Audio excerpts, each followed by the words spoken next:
Hello, ladies and gentlemen. I'm Matt Taylor. Welcome to Spitballing, and this is another episode of some of the crazy shit that Matt does. So, if you guys remember last time, what I did was I took this little kid's toy and modified it, putting a 18-volt Ryobi battery into it, and then I shoved it through my kayak, and I was able to get well. A less than overwhelming result. And I was thinking about it, and wanting to do another episode of crazy shit that Matt does. I was thinking, why don't I actually put a real trolling motor on this kayak? But of course, I don't have a trolling motor. All I have is kayaks. So I put a shout out on Facebook and asked if anybody had any old trolling motors that they were willing to part with for next to nothing, and I got a bunch of responses. And this bad boy came from an old friend of mine named Warren, and this is it's a pretty hefty trolling motor. Of course, all of the foot pedals and navigation and all that kind of bullshit was all fucked up on it, but I didn't need any of that. I just needed to basically just be a big fan. So the idea is I'm going to stick this through the kayak now, and then we're going to have to figure out, things stuck. Get that fucker to go down here. There we go.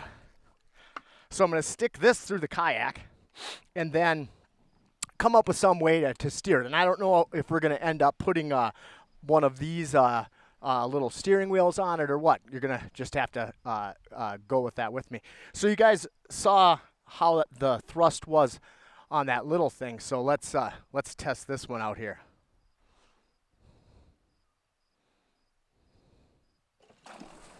Jesus Christ. So you can see that that's quite a bit more juice there. So I am thinking that I can make this kayak fly. So next step, I guess, is to figure out how to make it steer and how to shove it through the kayak. So I don't know. Come along. Okay, so my little brain has been busy here. I was having a problem with this thing. Basically, it's just got too damn much torque. And what's going to happen is if I put it in the kayak the way that it is, slap the battery on, and I have a go button, it's going to be all over the place. And I'd like to have a little more control. So I was trying to think of a way to do that, and I think I came up with one. Basically, what I'm going to do is I'm going to wire in line a trigger here. And this actually is a trigger that came out of the drill that I'm going to use as the base. So now I can control it. I can go real gradually. See? And then I can speed it up. And I can go back gradually. And then even better, I can switch it and go backwards. So I can still get that full torque out of it, but it's going to give me a lot more control. So I think that'll work. Okay, so I got the motor stuck in here, but obviously this ain't going to fucking work with it all jiggling around like that. So I have to fill in this 2-inch hole. So what my thought is that I'm going to take and build up different sized pipes here. So this is my sleeve. Then I'll put this this other 2-inch pipe in here, then this 1.5 inch, and then this, I don't know, 1 inch or whatever. And then I can just slide that over here. Now I got to hold it from the bottom because it'll just fall through because I'm going to have to glue it all together. So there. And now that should give me the ability to steer still, but also it won't be wobbling around. Might have to come up with some, maybe a rubber hose or something else to get it nice and solid. So I'm going to glue that together, and then we'll see how it works. All right, so I think I have this all figured out. So basically, here's the trolling motor. I did have to cut a groove down this so that this my cables can come out here, and I'll show you why I had to do that. Well, I can kind of show you right now because then it has to pass through. So it's going to pass through the boat, which has plenty of room.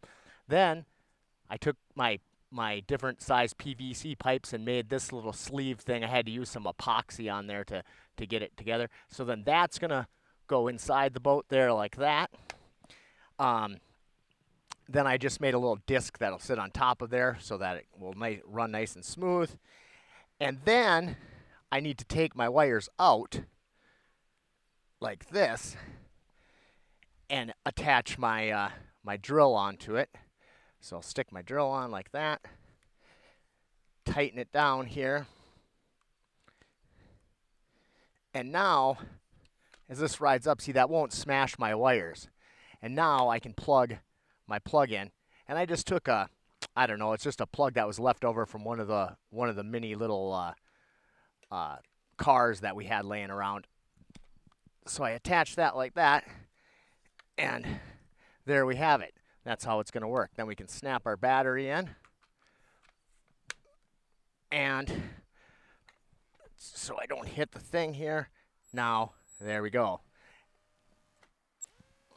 Perfect.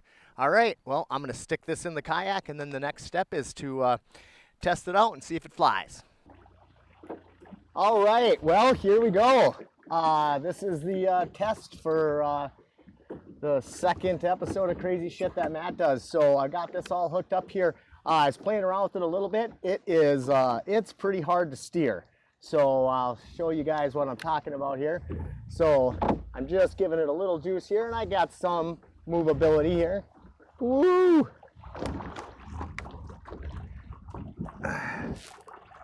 All right.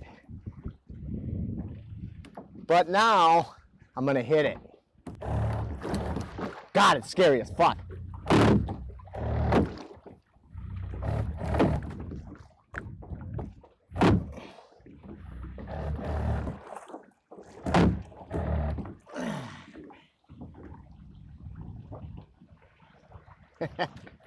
Well, I would say this is successful.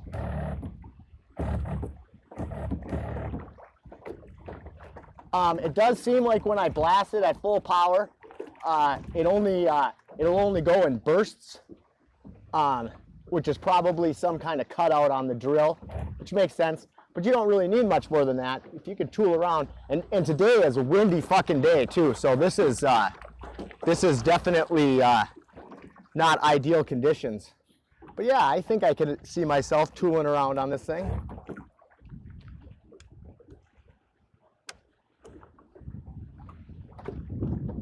Woo! Off into the sunset. All right, well, thanks for joining me again for a second episode of Crazy Shit That Matt Does. We'll see you guys next time. Woo!